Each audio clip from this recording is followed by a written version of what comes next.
사도신경으로 우리의 신앙을 고백하겠습니다. 전능하사 천지를 만드신 하나님 아버지를 내가 믿사오며 그 외아들 우리 주 예수 그리스도를 믿사오니 이는 성령으로 잉태하사 마리아에게 나시고 본디오 빌라도에게 고난을 받으사 십자가에 못 박혀 죽으시고 장사한 지 사흘 만에 죽은 자 가운데서 다시 살아나시며 하늘에 오르사 전능하신 하나님 우편에 앉아 계시다가 저리로서 산자와 죽은 자를 심판하러 오시리라. 성령을 믿사오며 거룩한 공회와 성도가 서로 교통하는 것과 죄를 사하여 주시는 것과 몸이 다시 사는 것과 영원히 사는 것을 믿사옵나이다. 아멘. 찬송가 357장 찬양하겠습니다.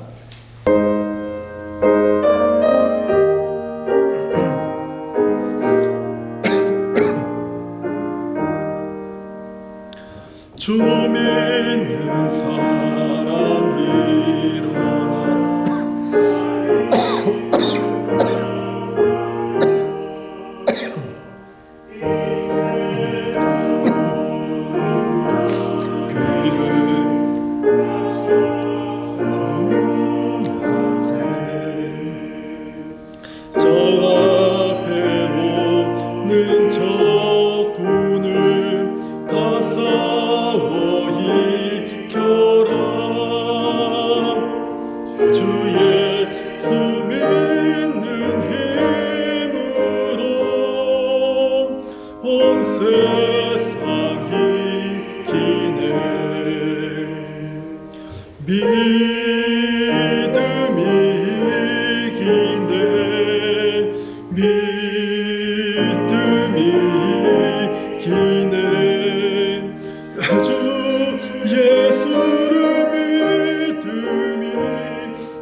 온 인류 마귀의 혈로 큰 죄에 빠지니 진리로 띠를 띠고서 늘 기도 드리세 참 믿고 의지하면서 겁없이 나갈 때 주 예수 믿는 힘으로 온 세상 이기네. 믿음이 이기네. 믿음이 이기네. 주 예수를 믿음이 세상 이기네. 끝까지 자에게 흰 옷을 입히고 또 영생 복을 주시니 참 기쁜 일일세. 이 어두운 세상 지나서 저 천성 가도록 주 예수 믿는 힘으로 온 세상 이기네. 믿음이 이기네. 믿음이 이기네. 주 예수를 믿음이 온 세상 이기네. 네, 우리 370장 한 장 더 찬양하겠습니다. 370장입니다.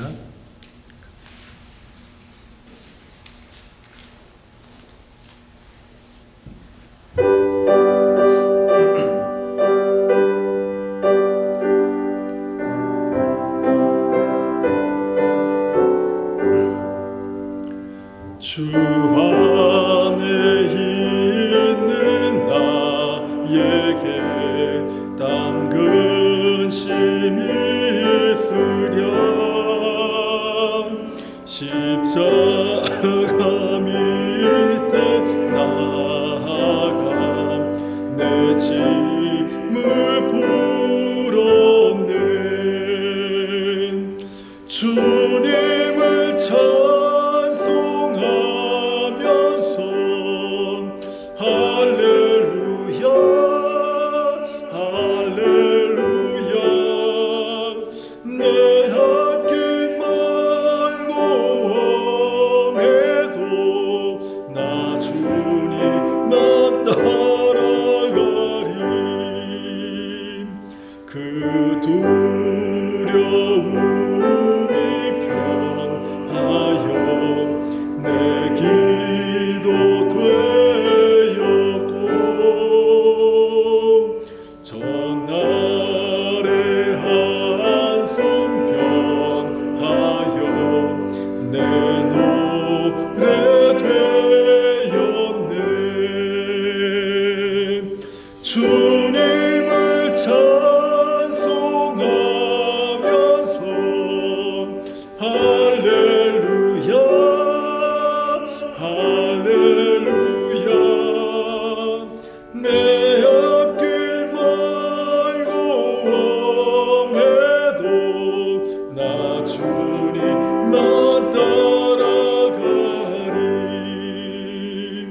내 주는 자비하셔서 늘 함께 계시고 내 궁핍함을 아시고 늘 채워주시네 주님을 찬송하면서 할렐루야 할렐루야 내 앞길 말고 험해도 나 주님만 따라가리 내 주와 맺은 언약은 영불변하시니 그 나라 가기까지는 늘 보호하시네 주님을 찬송하면서 할렐루야 할렐루야 내 앞길 말고 험해도 나 주님만 따라가리 아멘. 예, 오늘 우리들에게 주시는 하나님의 말씀은 누가복음 11장 1절에서 4절입니다. 예수께서 한 곳에서 기도하시고 마치심에 제자 중 하나가 여짜오되 주여 요한이 자기들에게 기도를 가르친 것과 같이 우리에게도 가르쳐 주옵소서. 예수께서 이르시되 너희는 기도할 때에 이렇게 하라. 아버지여 이름이 거룩히 여김을 받으시오며 나라가 임하시오며 우리에게 날마다 일용할 양식을 주시옵고 우리가 우리에게 죄 지은 모든 사람을 용서하오니 우리 죄도 사하여 주시옵고 우리를 시험에 들게 하지 마시옵소서 하라. 아멘. 저는 예수님께서 보여주신 기도의 삶이라는 주제로 수요일날 계속 말씀을 전하던 중에 이제 예수님께서 가르쳐 주신 기도, 주의 기도에 대한 이제 말씀을 몇 주 전부터 우리가 함께 나누고 있습니다. 오늘은 주의 기도가 구성하고 있는 5가지 그 요청, 그 5가지 요청 중에 두 번째 요청에 대한 말씀을 좀 함께 생각해 보고자 합니다. 주의 기도는 그 시작이 아버지여로 시작을 하죠. 그러니까 아버지여라고 고백하는 하나님의 자녀들 또는 주의 성도들, 그리고 아바 아버지라는 표현도 있는데 아빠라고 부르는 이런 주의 자녀들이 또는 성도들이 가장 바라고 그리고 가장 먼저 원하는 것이 있다면 우리 아버지의 주권이 온전히 성취되는 것, 이것이 당연하지 않겠냐 하는 거예요. 아버지여라고 고백하는 그 자녀들이 가장 바라는 것이 있다면 우리 아버지의 주권이 온전히 성취되길 원하는 것, 또 그것을 바라는 것, 이것은 굉장히 당연하고 또 자연스러운 바람이라는 겁니다. 그래서 주의 기도의 두 번째 요청은 나라가 임하시오며 라는 말씀이죠. 나라가 임하신다. 이 나라 안에는 그 무엇이 있냐면 우리가 잘 알고 있는 국가의 3요소, 그것이 이 안에 들어가 있습니다. 주권, 국민, 영역에 대한 그 내용이죠. 그러니까 국가의 3요소 중에 국민은 주의 백성들, 또 주의 자녀들이 그 대상이 되겠죠. 그 나머지 그 나라에 대한 것, 그 주권, 그 영역에 대한 부분이 바로 오늘 이 두 번째 요청인 나라가 임하시오며 라는 말씀 안에 해당된다는 거예요. 그 주권과 통치권은요, 국가 권력을 말합니다. 국민은 국가를 이루는 구성원이고요, 영역은 국가가 가지는 공간을 말하죠. 어떤 사람은 영토를 말하기도 하지만 사실은 뭐 해상권, 공주권까지 다 따지면 영토만을 얘기하기 좀 어렵습니다. 그래서 하나의 국가가 가지는 모든 공간들, 이제 그것을 의미하는 것이죠. 그 주의 기도의 이 두 번째 요청인 나라가 임하시오면은 하나님의 주권과 통치가 하나님께서 창조하신 그 모든 세계에 온전히 실현되기를 바랍니다. 이런 그 요청의 기도라고 볼 수가 있습니다. 그러니까 하나님의 나라는 하나님의 의지가 효력을 발하는 영역을 이야기합니다. 그러니까 하나님의 의지가 하나님의 창조하신 모든 이 세계, 모든 공간 속에서 효력을 발휘하는 것, 그것이 이제 하나님의 나라가 그 공간 속에 임한다라고 우리는 볼 수 있는 거죠. 그러나 오늘날 이 시대에는요, 그 어떤 시대보다도 하나님을 거절하고 거역하는 시대라고 말해도 큰 좀 무리가 없습니다. 지금 이 시대의 상황은 가정과 사회와 종교와 국가가 하나님을 아주 적극적으로 거절하고 거역하고 있는 그런 시대이기도 하죠. 이런 시기에 주의 기도의 이 두 번째 요청인 나라가 임하시오며 라는 이 기도는요, 정말 중요한 기도입니다. 이전에도 중요했지만 어떻게 보면 지금 이 시대에 정말 중요한 기도의 내용을 예수님께서 가르쳐주고 계신다라고 생각이 들어요. 나라가 임하시오며 라는 이 두 번째 요청에는요, 세 가지 의미가 있습니다. 첫 번째는 하나님의 나라는 하나님이 원하시는 것과 이 세상에서 실제로 일어나는 일이 일치되는 영역을 의미하고 있어요. 하나님의 나라는 하나님이 원하시는 것과 이 세상에서 실제로 일어나는 일들이 일치되는 그 영역을 이제 이야기하고 있다는 거예요. 마태복음 6장 10절의 말씀을 들어보면 나라가 임하시오며 뜻이 하늘에서 이루어진 것 같이 땅에서도 이루어지이다라고 말씀을 하고 있죠. 그래서 좀 더 구체적인 설명이 있는 겁니다. 하늘에서 하나님의 뜻이 이루어진 것 같이 땅에서도 이루어진다. 그러니까 하나님이 원하시는 것이 이 땅에서도 실제적으로 일치되도록 일어나는 것, 바로 그것이 나라가 임하시오며 라는 의미 안에 포함되어 있다는 거예요. 하나님의 뜻, 하나님의 주권, 하나님의 통치가 하늘에서 온전히 이루어진 것처럼 이 땅에서도 이루어짐으로 인해서 하나님의 통치 영역이 하늘과 땅에서 일치가 되는 것입니다. 이것을 말하는 거죠. 여기서 우리는 이 말씀의 의미를 이해하는데 한 가지 좀 주의해야 될 것이 있어요. 주의 나라가 임하시오며 라는 말씀의 의미는요, 주의 성도들이 또는 하나님의 자녀들이 이 땅에서 하나님의 나라가 존재할 수 있도록 힘써 노력해야 된다. 그리고 하나님 예수 그리스도의 복음을 적극적으로 전파해야 된다. 그리고 그래서 계속해서 그 영역을 넓혀가야 된다. 충분히 설득력 있죠. 이런 개념을 갖게 되면은 우리는 이제 사찰이나 절 이런 데 가면 땅밟기 기도를 하기 시작합니다. 자연스럽게 그렇게 이어질 수밖에 없어요. 왜냐하면 우리가 노력함으로 인해서 하나님의 나라의 영역을 넓힐 수 있다 라는 개념을 갖기 시작을 하면 우리는 우리의 노력을 통해서 끊임없이 우리는 하나님의 영토, 하나님의 공간 영역, 하나님의 주권, 통치가 임하는 공간 영역을 넓혀가야 됩니다. 그러니까 어떻게 돼요? 싸워야 돼요. 그 영역을 넓혀가는 방법 중에 하나는 복음을 전파하는 것이고 예수 그리스도를 믿게 하는 것이고 교회를 세우게 해서 거기 그 땅을 딱 그 십자가를 꼽음과 동시에 그 땅이 우리 땅이 되는 거예요. 이런 개념을 갖고 있다면은 우리는 이제 그 땅밟기 기도, 뭐 그것을 제가 뭐 아주 네거티브하게 얘기하고자 하는 것이 아니에요. 자연스럽게 그런 생각을 가진 사람들은 이런 식으로 그런 기도를 계속 기도 운동을 벌여 나갈 수 있다라는 것이죠. 복음이 저쪽 동쪽에서부터 예루살렘을 향해서 땅끝까지 가야 되니까 계속해서 전해야 됩니다. 그래서 복음이 땅끝까지 전해지는 것, 이것이 어떻게 돼요? 복음이 땅끝까지 전해지는 것? 그러면 땅끝은 어디예요? 예루살렘에 시작해서 지구 한 바퀴를 도니까 다시 땅끝은 예루살렘이 되는 거죠. 그렇죠? 그러니까 땅끝까지 가는 곳, 복음이 동쪽에서 서쪽으로 가야 돼요. 이것을 어떤 이제 그 급진적인 선교 운동가들은 복음의 서진이라고 표현을 해요. 왜 그래요? 그렇게 가야지 하나님의 나라의 공간 영역이 넓혀지는 거죠. 누가? 우리의 노력과 우리의 헌신과 우리의 열정으로 가능해지는 것이죠. 이것이.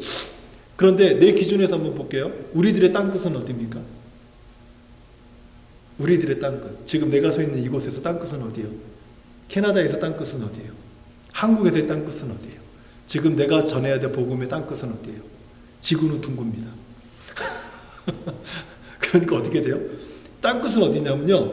제가 오른쪽으로 봐서부터 출발하면 땅끝은 어디예요? 제 왼쪽 자리예요. 그리고 엄밀히 얘기하면 그 문화 선교를 하시는 분들의 좋은 지적이 있어요. 근데 그런 분들이 지적하는 말은 무엇이냐면 내 이웃이 땅끝 선교의 주체가 된다라는 거예요. 근데 우리는 땅끝을 어디로 보고 있습니까? 생각 안 해보셨죠? 생각 안 해보셨죠? 땅끝까지 복음을 전파하라. 바울 시대에는 땅끝이 어디였겠어요? 지금으로 말하면 이란, 이라크 그쪽이에요. 그 이상의 나라를 생각하지 못하는 거예요. 하지만 거긴 땅끝이 아니죠. 그 시대의 바울의 입장, 복음을 전하는 사람들의 입장에서 땅끝은 거기지만 지금 21세기의 땅끝은 어디겠어요? 우리 집사님의 땅끝은 권사님이에요. 한 바퀴 돌고 오면 권사님이에요. 아니면 김영호 목사님이 될 수도 있는 거고. 그렇기 때문에 만약에 하나님의 그 통치 영역 공간을 우리가 노력을 해서 그리고 주의 나라가 존재하도록 우리가 힘써야 된다라고 그래서 그 영역을 넓혀 나가야 된다고 생각하게 되면 좀 여러 가지 방면에서 우리는 좀 성경을 오해하게 되는 그런 경우를 갖게 됩니다. 왜냐하면 하나님의 나라는요 영원전부터 있었죠. 내가 태어나기 전부터 하나님의 나라는 있었죠. 그리고 하나님의 나라는 영원 후까지 있는 나라입니다. 하나님의 나라는 전에도 있었고 앞으로도 있을 거고 영원 전에 있었고 영원 후까지 있을 나라입니다. 하나님 새삼스럽게 갑자기 이 땅이 하나님의 나라다라고 딱 존재하는 그 나라가 하나님의 나라가 아니란 뜻이에요. 하나님의 나라는 영원 전부터 있었고 영원 후까지 스스로 존재하는 나라. 하나님의 그 절대적 주권과 하나님의 통치의 그 능력을 갖고 계신 그 하나님께서 영원 전부터 영원 후까지 스스로 존재하셔서 스스로 통치하시는 그 나라. 그 나라는 원래 존재하고 있었다라는 거예요. 그리고 이 나라는 심지어 중간에 중단된 적이 없습니다. 계속해서 이어져 왔죠. 그런데도 우리가 이 말씀에 대해서 오해를 하게 되는 이유는 이 세상에는 하나님을 대적하는 나라들이 한시적으로 잠깐의 그 권력을 잡고 있고 또 그렇게 될 수 있기 때문에 우리는 그런 생각을 할 수 있습니다. 그러다 보니까 영적 전쟁, 복음을 전파해야 되는 대상, 국가, 사회, 가정들이 우리 눈에 보이게 되는 것이죠. 그렇게 됨으로 인해서 그것이 땅끝이 되어지는 경우들이 의외로 많다라는 거예요. 그리고 그것을 선교적 용어는 대부분 전투 용어가 많습니다. 그래서 선교적 용어로 봤을 때 그곳을, 그 땅을, 그 민족을 점령해야 된다라고 하는 그런 용어를 사용하기 때문에 우리는 자꾸 하나님의 나라가 일시적으로 저기에는 없고 여기에는 있다라는 그런 어떤 부분적인 그런 생각을 갖게 된다라는 거예요. 하지만 하나님의 나라는 역사 속에서 단 한 번도 한시적으로나마 없었던 적이 없습니다. 역사 이전부터 역사 이후까지 영원히 하나님의 나라는 항상 존재해 왔다라는 거예요. 그 나라를 우리가 노력한다고 해서 갑자기 더 늘어나고 노력하지 않는다고 해서 그 나라가 축소된다? 그런 개념은 없어요. 왜요? 예수님께서 너희가 그 예루살렘 입성하실 때 너희가 나를 이렇게 환호하지 않으면 하나님께서 돌들을 들어서라도 나를 환영하게 만들 것이다. 하나님은 우리가 하지 않는다고 해서 영광을 받지 못하시는 분이 아니라는 거예요. 하나님은 스스로가 그 모든 것을 완벽하게 하시고 완전한 영광을 얻으시는 분이에요. 다윗이 하나님, 내가 이렇게 좋은 집에서 살고 있는데 하나님은 저 천막 조각에서 살면 어떡합니까? 내가 하나님의 성전을 위해서 하나님의 성전을 짓겠습니다. 근데 하나님 뭐라고 그래요? 네가 짓는 그 성전에 내가 갇혀있는, 제약받는 그런 존재라고 생각하느냐? 우리는 하나님을 위해서 뭔가 대단한 것을 드리려고 하지만 하나님은 그 대단한 것을 하려고 하는 우리의 노력을 보시면서 잘했다, 충성된 종아라고 말하지 않는다는 거예요. 오히려 하나님은 그럼 내가 그것밖에 안 되는 존재로 너는 여기는 것이냐? 나는 온 땅에 충만하지 아니하냐? 하지만 그 마음을 하나님이 기뻐 받으시고 허락하시는, 대신에 다윗이 아닌 솔로몬에게, 좀 이상하죠, 그렇죠? 다윗에게 주면 얼마나 좋겠습니까? 다윗이 아닌 솔로몬에게 하나님이 그 어떤 그 성전을 지을 그 어떤 그것을 넘기시죠. 그런데 하나님이 다윗을 기뻐하시는 이유는 나는 괜찮은 거예요. 내 아들 솔로몬이 성전을 지어도 괜찮아요. 왜요? 하나님이 내가 하나님의 성전을 짓는 것을 허락하셨기 때문에. 그래서 자기는 드러나지 않아도, 자기의 이름이 성전에 딱 붙지 않아도 모든 것을 다 준비합니다. 자기 이름이 드러나지 않아도. 솔로몬에게 모든 영광을 다 줘도 다윗은 모든 것을 다 준비합니다. 이게 바로 하나님이 다윗을 기뻐하셨던 그 마음이셨죠. 어쨌든 우리는 하나님의 나라가 잠깐 하나님의 나라의 통치가 우리 교회 가운데, 가정 가운데 없기 때문에, 또는 그것이 드러나지 않는 것 같이 보이기 때문에 우리는 하나님의 나라의 영역을 확장하기 위해서 우리는 복음을 위해서 살아야 되는구나 라고 이렇게 생각을 할 수가 있어요. 그렇게 노력을 할 수가 있어요. 그렇지만 그것은 하나님의 나라를 잘못 이해하고 있는 한 부분이라는 것이죠. 그래서 이런 이유 때문에 두 번째 의미가 드러납니다. 두 번째 의미는 하나님을 대적하는 나라들이 하나님의 나라로 대치되도록, 그래서 하나님의 통치를 받게 되도록 구하는 요청이 나라가 임하시오며 라는 뜻이라는 거예요. 우리가 이 기도를 계속해서 해야 되는 이유가 무엇입니까? 아직까지 또는 한시적으로 하나님의 통치를 받지 않고 있는 가정이 있고, 교회가 있고, 사회가 있고, 문화와 정치, 경제, 국가 등이 아직까지도 많이 있다는 거예요. 그래서 그분의 통치가 그들 가운데, 그 나라 가운데, 그 사회 가운데, 그 문화 가운데 임하도록 요청하는 기도, 그것이 주의 기도의 두 번째 요청의 그 의미를 갖는 기도라는 것입니다. 이제 마지막 세 번째는요, 먼저 우리 삶에 하나님의 나라의 통치가 임하는 것을 구하는 그런 의미가 있어요. 나라가 임하시오며 라고 기도할 때 뭐 대단하게 어떤 멀리 있는 어떤 선교지 그런 것을 생각하는 것이 아니라 내 삶에서 하나님의 나라가 임하시오며 하나님의 통치가 임하시오며 하나님의 주권이 실현되도록 하나님 역사하여 주십시오라고 하는 이런 기도가, 이런 요청이 우리에게 필요하다라는 거예요. 우리의 그 약점, 한계, 이거 나쁜 습관, 이거 뭐 사람들마다 다 있죠. 없는 사람이 뭐 있을 수는 있겠지만 제가 아는 사람들 중에는 없어요. 다 약점이 있고 한계가 있고 저마다 드러나지는 않을 수 있지만 나쁜 습관 한두 가지 정도는 가지고 있는 것 같아요. 근데 그걸 가장 잘 아는 사람이 누굽니까? 바로 자기 자신이죠. 그래서 우리가 얼마나 내 자신이 연약하기 짝이 없는 존재인지를 자신만이 가장 깊이 인식하게 된다는 거예요. 내가 얼마나 연약한 존재인가? 내가 얼마나 그 죄악을 사모하는 존재인가? 내가 얼마나 경건한 삶을 내가 내 삶 속에서 밀어내려고 하는 존재인가? 이런 것들을 가장 잘 알고 있는 사람이 나라는 거죠. 그런 내가 날마다 하나님 앞에 기도해야 될 것은, 하나님, 이런 나의 삶 가운데 하나님의 나라가 임하시오며 라고 요청해야 된다는 거예요.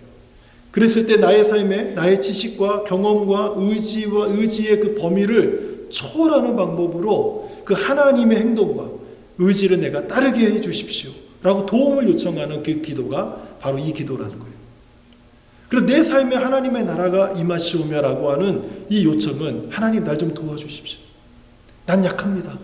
나는 하나님의 의지를 따르고 싶고 또 하나님의 행동을 내가 따르고 싶고 하나님의 능력 가운데 내가 경건하고 거룩한 주의 백성, 주의 자녀가 되고 싶습니다. 그러려면 어떻게 해야 돼요? 내가 하나님의 통치를 받아야 돼요. 하나님의 주권적인 통치를 내가 받아야 돼요. 그리고 그 통치를 따라야 돼요. 그때 비로소 우리는 하나님으로부터 이 도움을 얻게 되는 것이죠. 이것이 필요한 이유가 무엇인가요? 우리는 자신도 모르게 행하고 있는 죄악들에 대해서 인식하지 못할 때가 많아요. 이것은 죄다라고 했을 때 그 죄가 죄임을 인식할 때는 내가 그것을 하게 되면 나는 죄를 범했구나 라고 알게 되죠. 그래서 그것을 멀리 하든지 가까이 하더라도 불편해요. 왜냐하면 그것을 인식하고 있으니까. 근데 어떤 거는 내가 죄인지조차도 인식 못하는 것들이 있다라는 거예요. 심지어는 거기에 빠져가지고 그것의 정체가 무엇인지, 내가 왜 이것에 헤매고 있는지, 왜 이것에 빠져가지고 내가 빠져나오고 있지 못하는 것인지, 그런 거를 밝힐 능력조차 없어요. 그게 뭔지도 모르고 그것을 알려고 하지도 않아요. 그런데 그것이 하나님이 기뻐하지 않는 것 같긴 한데 죄 같지 않아 보이긴 하고, 그런데 나를 즐겁게는 하고, 그래서 거기에 그냥 빠져서 지냅니다. 근데 이게 뭐지? 라고 했을 때 그것을 정체를 밝히려고 하는 노력도 없고 능력도 없고 그런 모습이 많아요. 이런 게 어디서 많이 드러나냐면 문화 속에서 드러납니다. 우리가 살고 있는 문화. 우리 주변에 있는 모든 내 삶의 문화는요, 우리는 그 문화에 갇혀 살고 있기 때문에 이 시대가, 이 사회가 괜찮은 거야, 좋은 거야 라고 말을 하고 그것을 함께 즐기고 함께 누리고 함께 살아가다 보면 그 문화에 갇혀가지고 이 문화가 죄인지 아닌지조차 구분이 안 되고 또 그것을 밝혀낼 능력을 우리가 스스로 갖지 못한다는 거예요. 그러면 문화란 무엇인가? 달러스 윌러드는요, 이 문화에 대해서 이렇게 말을 해요. 문화란 사람들이 생각 없이 하는 일, 굳이 설명이나 정당화가 필요 없을 정도로 자연스러운 일 속에서 찾게 되는 것, 이게 문화예요. 드라마에 빠지는 것, 그것도 문화예요. 드라마라고 하는 문화가 내 주변에 자연스럽게 있기 때문에 그냥 이렇게 잡으면 잡혀지는 것, 그게 문화입니다. 쇼핑하는 것, 그것도 문화예요. 그러니까 문화라고 하는 것, 굳이 설명할 필요 없어요. 그건 내 삶입니다. 내 주변에서 일어나는 모든 일, 그것이 다 설명할 필요도 없고 그것이 무엇인지 알 필요도 없는 자연스럽게 내가 살아가는 것, 마치 그냥 옷을 입고 있는 것처럼. 그것이 바로 문화죠. 이 문화는요, 누구에게나 있죠. 그래서 다양한 양식의 다차원적인 문화들이라고 표현하는 것이 옳다. 달러스 윌러드가 이렇게 얘기를 해요. 문화는 한 가지가 아니에요. 굉장히 많아요. 그리고 국가마다 다를 때가 있어요. 한국 사람들만이 고유의 문화가 있고, 인도 사람들의 고유의 문화가 있고, 중국 사람들의 고유 문화가 있고요. 이런 것들은 굉장히 다양하죠. 그래서 윌러드는 이것을 다차원적 문화들이다, 이렇게 표현하는 것이 옳다라고 이야기하는 거죠. 이런 문화들이 우리의 삶을 형성한다라고 얘기해요. 내 삶에 지금 내가 표출하고 말하고 하는 그 모든 것들은 다 내가 입고 살고 있는 그 문화 속에서 표현되고 있다라는 거예요. 그 개인의 악이 머무는 곳, 그것을 우리 육체라고 말을 해요. 달러스 윌러드는. 그러면 문화는 무엇이냐면 악이 집단의 형태를 따르는 것, 그것이 문화다. 개인의 악이 머무는 곳이 우리 육체라면 그 악이 집단의 형태를 띠는 것이 바로 문화다, 이렇게 말을 한다는 거예요. 그 문화는 좋고 선한 것이 분명히 있어요. 그런데 그 문화는 좋은 것, 선한 것만 있는 것이 아니라 언제든지 그 악의 집단이 그 안에 침투해서 그 악의 형태가 만연해지도록 만들 수 있다는 거예요. 근데 그런 옷을 우리가 자연스럽게 입고 살아요. 왜냐하면 다들 그렇게 사니까 믿는 자나 믿지 않는 자나 다들 그렇게 사니까 그런가 보다 하고 사는 거죠.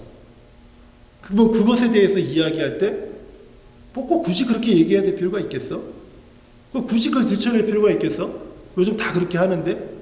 그래서 교회도 아무런 저항도 없고, 그리고 다른 뭐 경건한 사람들도 아무런 저항도 없고, 그리고 많은 학자들도 오히려 그것을 이 시대의 어떤 흐름이라고 이야기를 해주고, 다 그렇게 좋다 얘기를 하니까 따라가요.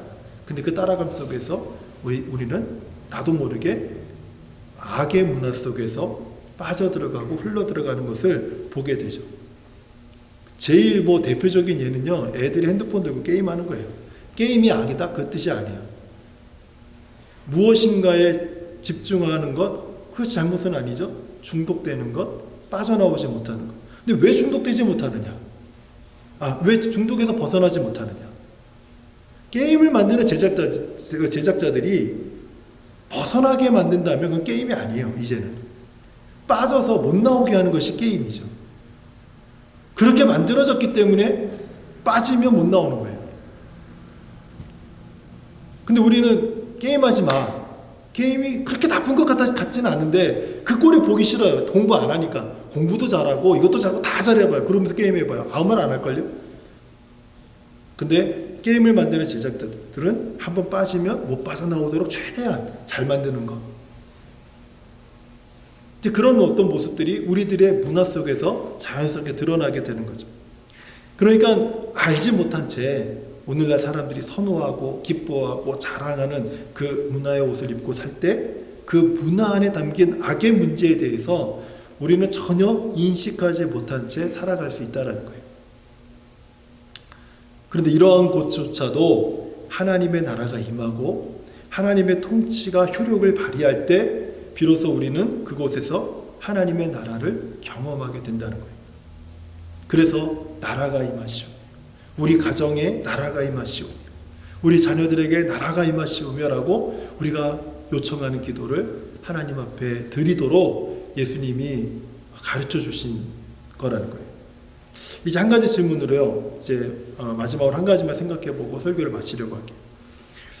성경의 이스라엘 백성들은요, 세계 어느 민족보다도 여호와 하나님에 대한 신앙이 절대적인 그런 민족이었죠. 그러면 하나님의 나라, 즉 하나님의 통치가 과거 성경에 기록되어 있는 이스라엘 민족에게서 이루어졌습니까? 하나님의 통치가 충분히 효력을 발휘할 때도 있었지만 대체적으로 그러지 못했어요. 많은 이유가 있었겠죠. 하지만 가장 중요한 한 가지 근거를 뽑자면 그들이 하나님의 통치, 이스라엘 백성들 안에 하나님의 통치가 효과적으로 발휘되지 못했다라는 그 근거를 하나를 꼽자고 한다면 그들이 하나님의 아들 예수 그리스도를 십자가에 못 박아 죽였어요. 이것이 하나님 나라의 통치가 이스라엘 백성들 안에서 효력을 발휘하지 못했다라고 볼 수 있는 근거가 됩니다. 그러면 교회는 어떠냐는 거예요. 오늘날 교회는 하나님의 나라, 즉 하나님의 통치가 그 효력을 발휘되는 곳입니까? 그런 장소입니까? 이 세상은 교회에 대해서 한 가지 명언을 남겼습니다. 싸움은 교회에 나가서 해라. 아주 유명한 명언을 이 사회가 남겼어요. 교회에서 얼마나 많은 다툼과 싸움이 있었으면 이런 말이 생겼겠습니까? 그러면 교회가 그렇게 많이 싸웠다면 그 싸움에서 누가 이겼습니까? 싸우고 교회를 나간 사람입니까? 아니면 남아있는 사람입니까? 아니면 둘 다 나간 사람입니까? 아니면 둘이 갈라져서 이렇게 한 교회 안에서 의자 둘을 갈라놓고 여기 목사님 한 분, 여기 목사님 한 분이 한 시간에 동시에 설교하는 그런 교회입니까? 싸운 사람들이 양쪽 이야기를 다 들어보면 서로가 다 옳아요. 양쪽이 다 옳아요. 상대방은요 무조건 잘못했습니다. 그들이 틀렸습니다. 그러면 오른쪽이 하나님의 통치를 받은 곳이겠죠. 하나님의 나라가 임해서 하나님의 통치를 따른 쪽, 그쪽이 오른쪽이겠죠. 그러니까 하나님의 통치를 따라 자신들의 의로움을 주장하는 것이겠죠. 우리는 이 질문에 대한 결과를 잘 알고 있어요. 양쪽 다 모두 옳지 않죠. 왜냐하면 하나님의 통치는요, 주의 성도들에게, 주의 자녀들에게 주의 몸된 교회를 분열하라, 분열시켜라, 깨어지게 하라, 갈라서라, 분노하라. 이렇게 하나님의 통치는 이런 방법으로 주의 몸된 교회를 통치하지 않습니다. 즉 교회조차도 하나님의 나라의 통치가 필요한 장소요, 그런 곳이라고 우리가 이 말씀을 통해서 이해를 해야 된다는 거예요. 갈등, 다툼 이런 것은 그냥 한 예일 뿐입니다. 교회에서 드러나는 여러 가지 많은 이슈들이 있어요. 그런 것을 볼 때 교회는, 성도는 하나님의 통치를 받고 있는가, 이 질문을 하지 않을 수가 없어요. 내 개인의 삶 속에서 나는 하나님의 통치를 받고 있는가, 내 삶 속에서 하나님의 주권이 드러나고 있는가, 이 질문을 우리가 하지 않을 수가 없다는 거예요. 그렇기 때문에 나라가 임하시오며라는 이 요청의 기도는요, 우리 교회와 또 성도님들이 반드시 해야 될 기도의 내용이라는 거예요. 또한 교회는 하나님의 통치를 따르는 주의 몸된 공동체로서 우리 안에 또 우리 밖에 있는 죄와 악에 대해서 그리스도의 복음의 빛을 비춰야 될 사명을 가지고 있다는 거예요. 바로 교회 공동체가 그런 사명을 가진 공동체라는 것을 우리가 잊지 말아야 됩니다. 아버지여, 이름이 거룩히 여김을 받으시오며 나라가 임하시오며. 주의 기도의 이 앞부분은요, 우리 삶에서 하나님의 영역이 어디인지를, 어느 정도인지를 알려주는 기도의 내용이었습니다. 우리는 주의 기도를 통해서 우리 삶에 하나님의 주권을 인정하고 하나님의 통치가 이루어져야 함을 우리는 배우게 돼요. 그냥 맹목적으로 외우는, 그냥 아무 의미 없이 외우는 주의 기도가 아니라 이런 의미들을 생각하고 우리가 이 주의 기도를 우리가 기억하고 기도할 때 이런 마음이 있었으면 좋겠어요. 그래서 우리 주님의 몸된 교회와 성도들이 주의 이름이 거룩히 여김을 받도록 거룩한 삶을 살아내고 하나님의 주권을 인정하여서 하나님의 통치가 효력을 발휘하는 삶을 살아갈 때 우리에게 기도를 가르쳐 주옵소서라고 요청했던 그 제자들처럼 우리도 주의 기도를 바르게 배우는 성도, 교회가 되지 않겠나 하는 그런 생각이 들어요. 그래서 너희는 내가 거룩하니 너희는 거룩할지어다 말씀하신 그 하나님, 그 하나님의 말씀에 순종함으로 주의 이름을 망령되게 일컫지 않고 이름이 거룩히 여김을 받으시오며 라고 고백하는 성도가 되고, 그리고 주의 나라가 임하시오며 그 하나님의 주권과 통치가 오늘 내 삶에, 나의 가정에 그 통치가 이루어지기를 원합니다. 그리고 우리 교회에 이 하나님의 통치가 이루어지기를 원합니다. 교회를 출입하는 모든 성도들의 삶 가운데 하나님의 통치가 하나님 이루어지게 하여 주옵소서. 이런 마음으로 우리가 주의 기도를 배워갈 때, 그때 정말 주님께서 우리들에게 가르쳐주고 하셨던 그 주의 기도의 본질을 우리 삶 속에 배우고 또 그 기도를 따르는 저와 우리 성도님들이 되시지 않을까 하는 생각이 듭니다. 그래서 이 기도를 우리가 바르게 배우고 하나님이 기뻐하시는 그런 성도의 삶, 또 우리 주께서 가르쳐 주신 기도를 바르게 배워서 우리 하나님께서 기뻐 받으시는 기도하는 삶을 누리는 저와 우리 성도님들 되시기를 축복합니다. 하나님 감사합니다. 오늘 우리가 주의 기도 5가지 요청 중에 두 번째, 나라가 임하시오며 라는 말씀을 함께 생각하고 나누게 되었습니다. 하나님, 내 삶 속에, 우리의 삶 속에, 우리의 교회 안에, 우리 가정 위에 하나님의 나라의 통치가 충만하게 임하도록 하나님 도와주시옵소서. 그래서 우리 가정이, 우리의 삶이, 우리의 교회가 아버지의 이름을 망령되이 일컫는 그런 교회가 아니라, 성도가 아니라 거룩히 여김을 받도록 살아내는 하나님의 성도가 되게 하여 주시고, 하나님의 통치 아래서 이 땅 가운데 그리스도의 영광스러운 복음의 빛을 발하는 하나님의 교회, 하나님의 성도가 되도록 축복하여 주시옵소서. 예수님의 이름으로 기도합니다. 아멘. 446장입니다.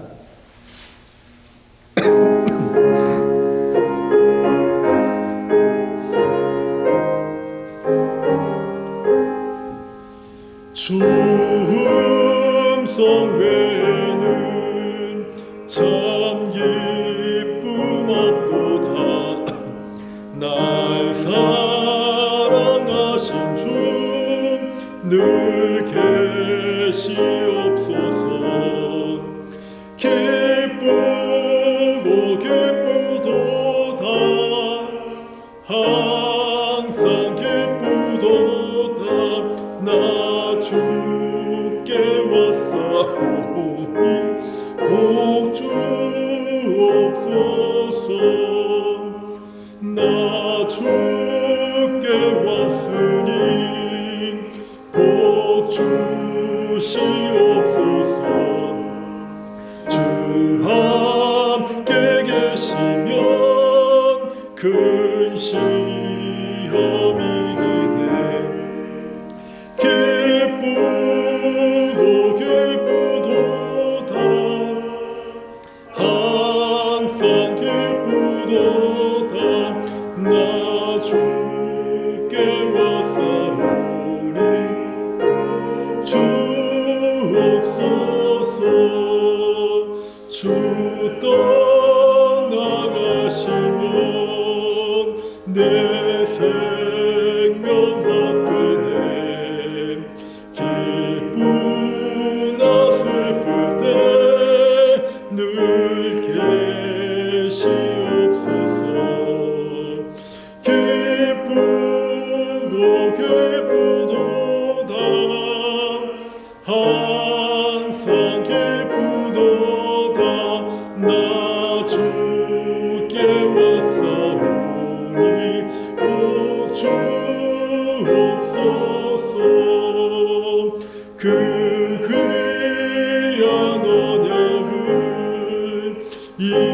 이루어 주시고 주 명령 따를 때 늘 계시옵소서. 기쁘고 기쁘도다. 항상 기쁘도다. 나 주께 왔사오니 복 주옵소서.